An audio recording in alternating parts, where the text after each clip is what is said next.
Yeah.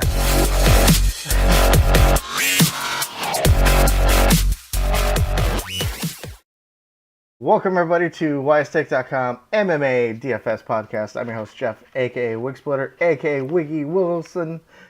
If you are a premium member and you have the All Sports package, you were privy to some pretty interesting intro. Um, I'm not going to elaborate, but this is take two. um, we're going to be going over UFC Fight Night at Atlantic City, New Jersey. Edson Barboza versus Kevin Lee. This is going to be an awesome fight card. There's a lot of good fights on here.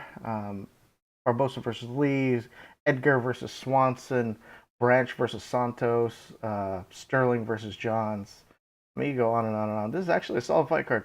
From a DFS standpoint, there is some money to be made. So let's get right into the action. I'm only going to go over 4 fights. Starting with one fight on the prelims, early fight past prelims.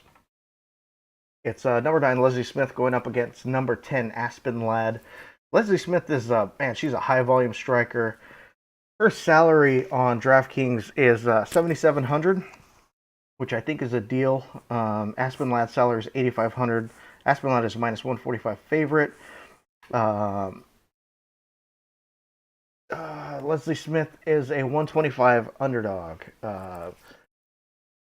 Aspen has the grappling advantage. She's definitely going to have. She has a strong clinch game. So if she gets the underhooks in the clinch, she's probably going to be able to take Leslie Smith down. Leslie Smith does have decent takedown defense. She's going to want to punch in bunches. She throws a lot of almost like Street Fighter type combos. She'll throw 10, 12, 14 strike combos, and she just moves forward. Aspen Ladd is similar. She just doesn't throw as many strikes. In her first fight, I think the nerves of being on the big stage may have gotten to her in the first round. So she was fighting from behind in that first fight, but I think she's going to be very well prepared. She's part of MMA Gold training, so her fight group. If Aspen Ladd could take Leslie Smith down, she has nasty top control. She stays tight to the body. She averages 2 takedowns per fight so far. I mean, it's a small sample size. It's only one fight, but if she takes Leslie Smith down, Leslie Smith's probably going to get back up, and she probably is going to get dragged back down if all possible. I think Aspen Ladd's probably going to use her grappling advantage to probably. She'll use her striking to get into Leslie Smith's range, and then probably work for that takedown.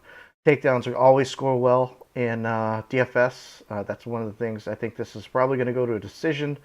I think both these ladies are viable for your lineups. Especially at the salary. Aspen Ladd's a little high for a decision.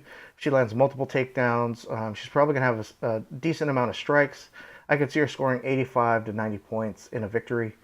I think Leslie Smith, even defeat, she's cash viable at 7,700. She could have a safe floor just because of the amount of strikes that she does throw.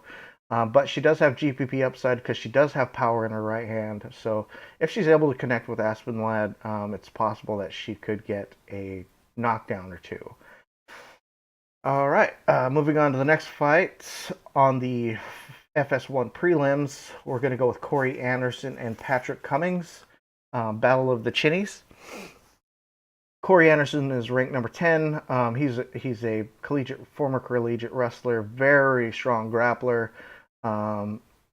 He does have a tendency, if he gets hit, he will get knocked down. Patrick Cummings is in the same boat. Both these guys have weak chins, but I think Cummings has a little bit of a I don't know, he sort of fights through it a little bit more. I don't know. These guys are it's interesting to see these guys fight. Cummings' salary is $7,900. He's a plus 105 underdog. Corey Anderson is minus 125 underdog, and his salary is 8,300. Um, it's a possibility that their grappling negates each other. Um, Corey Anderson does have a weaker takedown defense, um, and Cummings' takedown defense is a lot better at 71%. But it's possible that their grappling negates each other, and then they end up just getting into a stand-up battle, and then it could be anybody's game from there. So I think both these guys are GPP viable. They're If you have a strong feeling on which one will come out victorious, and you want to take the risk in cash. I mean, you're in cash games for MMA, you can afford a loss. I've seen some people cash with four fighters winning and two fighters losing. So, I mean, if you want to take a flyer on Cummings in a cash game, and if he somehow comes out victorious, it's possible that you can be sitting pretty when it comes to your cash games. So. The next fight we have on the card that I'm going to go over is on the main card, FS1 main card, and that's Jim Miller versus Dan Hooker. Now, this is a fight for me, like, man, Jim Miller is one of those guys I used to love watching, but just recently, over his past 5, 6 fights, he's aging, and he's aging fast. He used to have cardio for days, just an absolute monster, always come forward. He turns every fight into a brawl. He'll eat punches to get, to land a takedown. He'll work for a submission. Um, but recently, if you watch some of the fight tape, you'll see him in his corner, and it just seems like he's just not wanting to be there. But um, his salary is only 7,000, and he's a plus 295 underdog. He's definitely worth a GPP shot, but it's very risky. I will throw that out there. But he does have the skill set to take anybody out. Dan Hooker, on the other hand, he's actually, I believe he's a training partner with Israel Adesanya, the style bender. He's This is his second fight, I believe, or third fight at 155, and he's still a huge 155er. It's crazy to think that he even fought at 145. Um, he likes fighting well at range. He has solid striking, solid takedown defense. So this is one of those things where it could be, if Jim Miller plays his normal game and he wants to turn it into a brawl, and Dan Hooker plays it not necessarily safe, but he plays it correctly, and he fights from range. There's a good possibility that he just picks Miller apart and edges out the decision. Or it's possible that he could just grind Miller out and possibly get a stoppage due to strikes. I like Dan Hooker, but it's only a GPP GPP only because the salary is 9,200 and he's a minus 355 favorite. And the last fight on the card I'm going to go over is Frankie Edgar versus Cub Swanson. Both these guys had just fought Brian Ortega. Both these guys have gotten finished by Brian Ortega. Frankie Edgar was brutally knocked out by a very, very crisp uppercut. I mean, he went into Air Edgar mode. He was lifted off the floor. Cub Swanson got choked out. I mean, you could just see the way it was set up. It was just like the way that Ortega was looking at it. You could see that he knew that was how he was going to finish Swanson. Both these guys in their heyday, this fight would have been an absolute main event on any card. But both these guys are in the latter stages of their career. I do give the edge to Frankie Edgar. Frankie Edgar is his salary is 9,000, and he's a minus 230 favorite. Swanson's salary is 7,200, and he's a plus 190 underdog. Both these guys are going to go in there and they're going to come out swinging. Frankie is one of those guys. He's gonna look for He's going to look for the weakness and he's going to exploit it.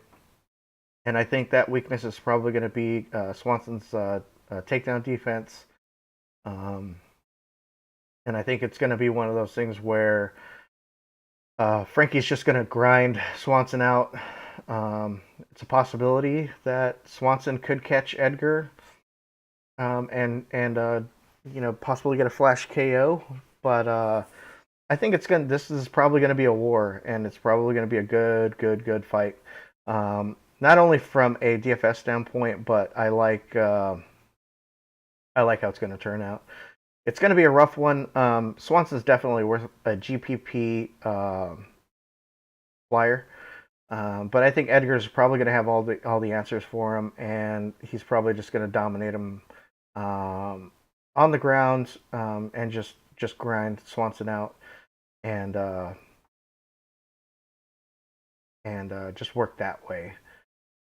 So if you are not a Wise Take subscriber, and you're not subscribed to the All Sports package, we do have day passes available. They're only $2.50. That will give you access to Major League Baseball. All the articles, the chat rooms, all the tools that we have. We have a Major League Baseball projections model for FanDuel and DraftKings. We also have MMA event passes. They're only $4.99. That will give you access to the chat rooms, all my articles, the tools that I provide, the Vegas probability odds. I'm also coming up with a couple other visual tools that will allow you to help you visually make your decision easy when it comes to picking your fighters based off of statistics. So, if you are listening to us on Podbean or Audio Boom or iTunes, leave us those 5-star reviews. Make sure you click that like button, hit the subscribe button. I look forward to seeing any of you new subscribers in the chat on Saturday morning. It's usually pretty fun.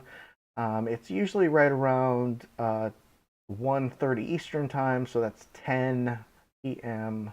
or I'm sorry, 10 a.m. Pacific. That's when we do our live stream for MMA. But follow me on Twitter at JEFPO. Don't forget to hit that like button, hit subscribe. I really appreciate you guys taking the time out of your day to listen to me talk about some mixed martial arts and have fun.